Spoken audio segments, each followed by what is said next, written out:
এইটো হৈ গ'ল মোৰ BSc certificate Bombay stock exchange চাব পাৰে।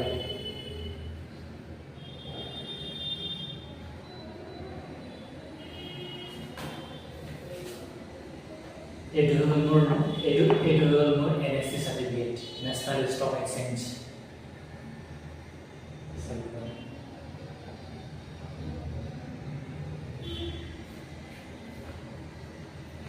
এইটো হ'ল মোৰ এক্সিছ ডাইৰেক্টৰ মানে ফ্ৰেঞ্চাইজি পাৰ্টনাৰৰ চাৰ্টিফিকেট চাব পাৰে।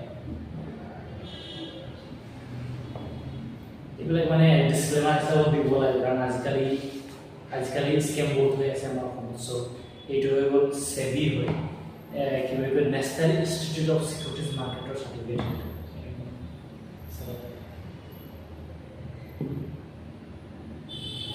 আৰু আমাৰ এই ছেটআপটো এইটো নাজিৰা পলিচি আছে শিৱসাগৰ ডিষ্ট্ৰিক্টৰ আমাৰ ৰেজিষ্ট্ৰেশ্যনটো আছে।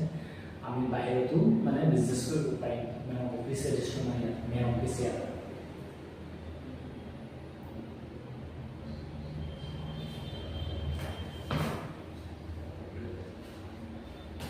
যিবিলাক দেখুৱালে চব যিবিলাক এতিয়া ভিডিঅ'ত দেখুৱালে চব মোৰ চাৰ্টিফিকেট হৈছে মানে চেবি আছে BSc আছে NSE আছে তাৰপিছত আমাৰ যিবিলাক ৱালত দেখুৱালোঁ সেইবিলাক মানে আমাৰ এক্সেছৰ পৰা কাষ্টমাৰ ছাপোৰ্টৰ আছে।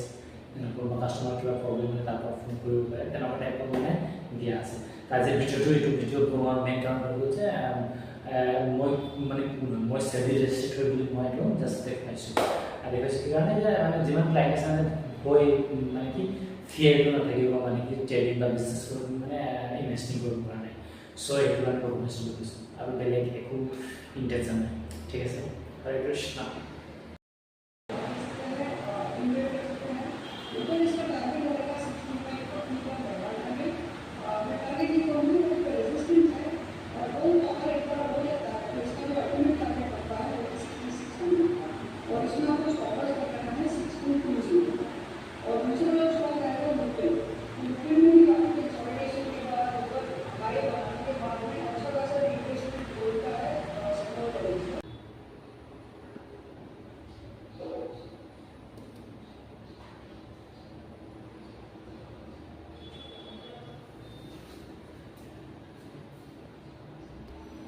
এইটো মোৰ পাৰ্চনেল লেপটপ হয়। মই ইয়াতে চাৰ্ট চাওঁ, এইটো নিফটি চাৰ্ট এটা লগাই থৈছোঁ আৰু ইয়াত চাওঁ আমি নিউজ।